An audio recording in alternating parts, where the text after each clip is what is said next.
Aucun temple humain n'a besoin d'une fondation construite à partir de pierres de 1650 tonnes. Aucune structure humaine ne nécessite des blocs si massifs que nos plus puissants crânes modernes peinent à les soulever. Et aucune civilisation humaine dans l'histoire enregistrée n'a possédé la technologie pour couper, transporter et positionner des mégalithes avec une précision rivalisant avec celle des machines guidées par ordinateur. Pourtant, dans la vallée de la Bekaa au Liban, cette fondation existe bel et bien. Et la question troublante à laquelle les chercheurs reviennent sans cesse est la suivante: si les humains n'avaient pas besoin d'une plateforme aussi massive qui en avait besoin. Chaque année, des milliers de touristes visitent le Takant Baalbek pour photographier des colonnes romaines. Ils admirent notamment le temple de Jupiter, prennent des photos des anciennes ruines et repartent en croyant avoir été témoins d'un autre triomphe de la civilisation classique. Ils ne réalisent jamais qu'ils marchent directement sur le plus grand mystère d'ingénierie sur Terre, une fondation si incroyablement surdimensionnée que les ingénieurs ne peuvent expliquer son but. Voici le deal. Sous ces célèbres temples romains se trouve une plateforme qui brise toutes les règles de la construction ancienne. Des blocs de pierre pesant jusqu'à 1650 tonnes. Des joints si précis que vous ne pouvez pas glisser un morceau de papier entre eux.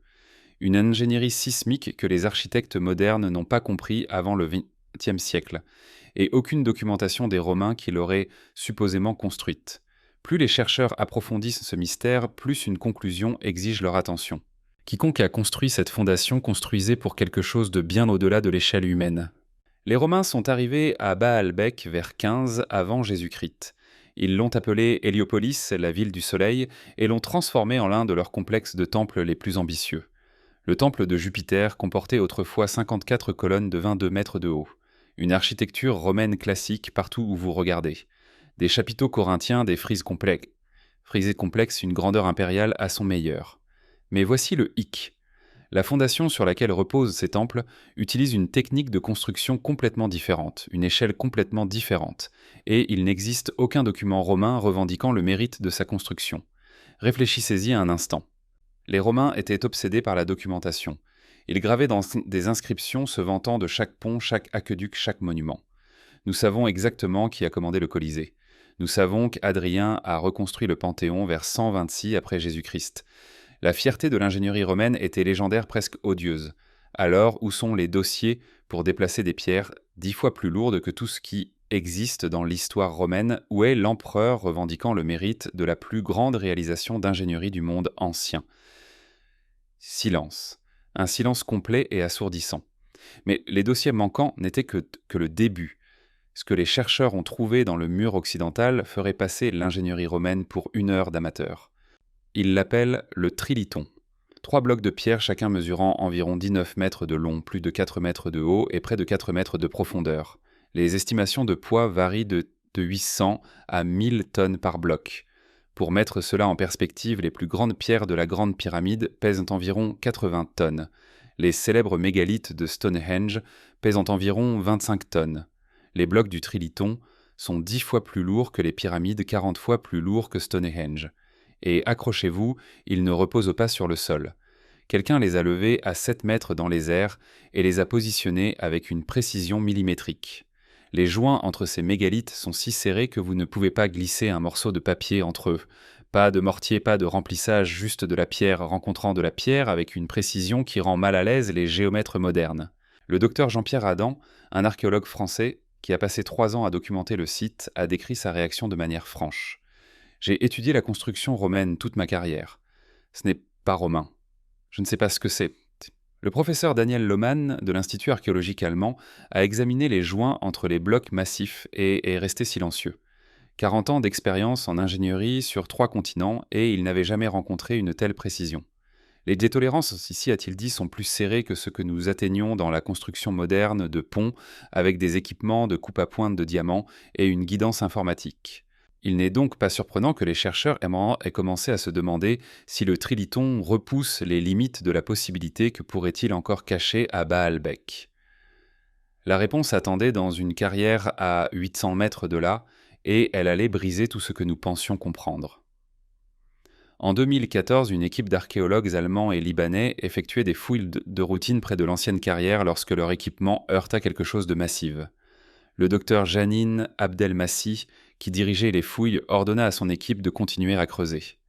Les heures se sont transformées en jours. La pierre continuait et continuait.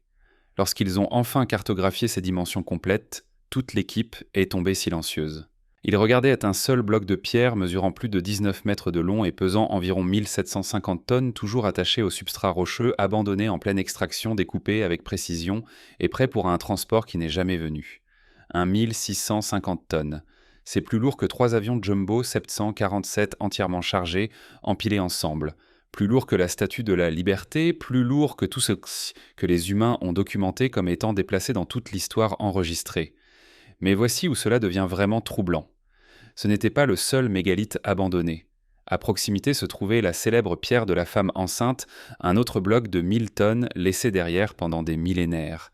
Et sous la découverte de 2014, une troisième pierre massive encore plus grande que la première. Quelqu'un a extrait ces pierres, quelqu'un les a coupées avec une précision chirurgicale. Quelqu'un avait un plan détaillé pour les déplacer sur près d'1 kilomètre à travers un terrain inégal et les soulever en position aux côtés des autres. Et puis, ils se sont simplement arrêtés. En cours de projet, outil supposé partir ne jamais revenir. Qu'est-ce qui pourrait bien amener une civilisation avancée à abandonner des pierres sur lesquelles elle a passé des mois ou des années à travailler? Quelle catastrophe interrompt un travail d'une telle ampleur? Si les mystères anciens qui définissent l'ingénierie moderne vous font démanger le cerveau, appuyez sur ce bouton d'abonnement, car ce que nous sommes sur le point de révéler fait paraître cela comme un échauffement. Parlons de ce que déplacer ces pierres nécessiterait réellement. Les plus grandes grues mobiles opérant aujourd'hui atteignent un maximum d'environ 200 tonnes dans des zones de guerre, dans des conditions parfaites sur un sol plat préparé. La grue Taichun en Chine, la plus puissante du monde, est une installation fixe massive. Même elle aurait du mal avec les plus grandes pierres de baobab. Les anciens bâtisseurs n'avaient pas de câbles en acier, pas de système hydraulique, pas de roues capables de supporter ce poids. Des outils de l'âge du bronze au mieux. Le terrain entre la carrière et le site du temple rocailleux inégal, complètement inadapté au transport de lourdes charges. Certains chercheurs ont suggéré des systèmes de rouleaux en bois utilisant des troncs de cèdre. Voici le problème avec cette théorie. Une pierre de 800 tonnes écraserait et éclaterait presque instantanément n'importe quel rouleau en bois. Vous auriez besoin de remplacements continus de milliers et de milliers de troncs et d'entre 10 000 et 40 000 travailleurs tirants. Parfait. Synchronisation avec des systèmes de cordes. En gros, vous auriez besoin d'une petite ville travaillant en coordination parfaite avec des systèmes de communication pour lesquels nous n'avons aucune preuve. Et cela ne concerne que le déplacement des pierres horizontalement. Les soulever à 7 mètres dans les airs. Les positionner avec une précision millimétrique contre les mégalithes existants. Les ingénieurs structurels modernes appellent cela pratiquement impossible avec la technologie ancienne documentée.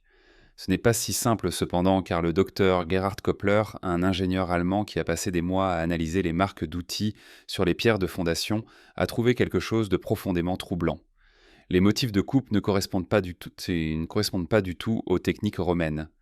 Lorsque les Romains coupaient la pierre, ils laissaient des marques de ciseaux caractéristiques que les archéologues reconnaissent immédiatement. Les mégalithes de Baalbek montrent des marques complètement différentes des faces lisses, suggérant des méthodes de coupe abrasive ou une technologie de scie à fil que nous n'avons aucune preuve que les Romains aient jamais possédée. Le mystère de qui a construit cette fondation était déjà troublant, mais ce que la technologie moderne a révélé sur la façon dont ils l'ont construite était terrifiant. Le Liban se trouve sur l'une des lignes de faille les plus sismiquement actives de la Méditerranée. De grands tremblements de terre ont dévasté la région à plusieurs reprises au cours des millénaires. Les colonnes romaines au-dessus de la fondation se sont effondrées plusieurs fois au cours de l'histoire. Aujourd'hui, seules 6 des 54 colonnes d'origine restent debout, et celles-ci nécessitaient une stabilisation moderne. La fondation mégalithique n'a pas bougé. Pas une seule pierre massive n'a été déplacée, fissurée ou déplacée en plus de 2000 ans d'activité sismique. Le scan laser tridimensionnel a révélé pourquoi. Les pierres s'emboîtent utilisant un système sophistiqué qui permet un mouvement microcontrôlé pendant les tremblements de terre sans défaillance structurelle. Les joints fléchissent légèrement absorbant l'énergie sismique puis se remettent en place. Quiconque a conçu cela comprenait l'ingénierie sismique à un niveau que l'humanité n'a pas atteint avant la fin du XXe siècle. Voici où la théorie commence à circuler. Les chercheurs s'aventurent dans un territoire profondément inconfortable. L'échelle de cette fondation est follement absurdement disproportionnée à toute structure de temple connue de toute civilisation. La sophistication de l'ingénierie dépasse les capacités documentées de chaque culture ancienne de la région. La construction s'est arrêtée brusquement avec des pierres découpées avec précision abandonnées dans la carrière comme si les travailleurs avaient fui en plein milieu de leur shift. Et les motifs d'érosion sur les pierres de fondation montrent des milliers d'années d'érosion en plus que les structures romaines qui se trouvent au-dessus. Certains archéologues proposent maintenant un scénario qui ressemble à de la science-fiction jusqu'à ce que vous examiniez vous-même les preuves physiques. Une civilisation inconnue avec une technologie que nous n'avons pas récupérée a construit cette fondation peut-être pendant l'âge du bronze ou même plus tôt. Ils possédaient des connaissances en ingénierie qui ont ensuite été perdues peut-être à cause de l'effondrement catastrophique de leur société. Des siècles ou des millénaires plus tard, les Romains ont découvert cette plateforme déjà en place et ont simplement construit leur temple au-dessus sans jamais comprendre ou reproduire les méthodes de construction originales. Cela expliquerait le silence dans les archives romaines. Ils ne revendiquaient pas le mérite de la fondation parce qu'ils ne l'avaient pas construite. Ils ne pouvaient pas l'avoir construite. Ils l'ont héritée de bâtisseurs dont l'identité a été perdue dans le temps. Voici donc le deal. Nous pensions avoir compris ce mystère. Puis le radar à pénétration de sol a tout changé. Des enquêtes récentes ont révélé des structures de fondation supplémentaires s'étendant sous les pierres visibles. La plateforme continue plus profondément sous terre que quiconque ne l'avait réalisée auparavant. Il pourrait y avoir des couches entières de constructions mégalithiques encore enterrées cachées pendant des millénaires, attendant une excavation que le financement actuel ne permet pas. Les preuves continuent de s'accumuler. Les Romains n'ont laissé aucune documentation de ce supposé miracle d'ingénierie. Les techniques de construction ne correspondent à rien de romain trouvé ailleurs dans leur empire. Les pierres abandonnées de la carrière suggèrent une interruption soudaine et inexpliquée du projet. Les capacités d'ingénierie sismique dépassent la science ancienne connue de milliers d'années et l'échelle même reste follement disproportionnée à tout besoin de construction humaine documentée. L'occupation humaine à Baalbek remonte à au moins 9000 ans, 7000 ans avant que le premier soldat romain ne mette les pieds au Liban. Le site a été considéré comme sacré par chaque culture qui l'a occupé. Les Phéniciens l'ont appelé Baalbek, la ville du dieu Baal. Les Grecs l'ont nommé Héliopolie, la ville du soleil. Les Romains ont construit leur complexe de temples le plus ambitieux ici, choisissant cet emplacement spécifique parmi tous les autres de l'Empire oriental. Mais peut-être que chacune de ces civilisations a reconnu quelque chose que nous commençons seulement à comprendre. Quelque chose d'extraordinaire s'est produit à cet endroit, quelque chose qui a laissé derrière lui une fondation qui défie toute explication que l'ingénierie moderne peut offrir. Vous pouvez visiter Baalbek vous-même, toucher ces pierres de vos propres mains, passer vos doigts le long de joints plus serrés que ce que permettent les tolérances de fabrication moderne. Tenez-vous sous des blocs plus lourds que tout ce que les humains ont documenté comme étant déplacés dans toute l'histoire enregistrée. Ressentez le poids d'un mystère que chaque ingénieur qui l'étudie admet ne peut être résolu avec notre compréhension actuelle des capacités anciennes. La précision est mesurée et vérifiée. Les poids impossibles sont documentés et confirmés. La sophistication de l'ingénierie est analysée et prouvée. Et le plus grand mystère n'est pas comment ils ont déplacé ces pierres. C'est ce qu'ils construisaient qui nécessitait une fondation d'une échelle si inhumaine. Quelle structure pourrait avoir besoin de blocs que nos plus fortes grues peinent à soulever ? Quel but exige une plateforme conçue pour survivre aux tremblements de terre pendant des millénaires ?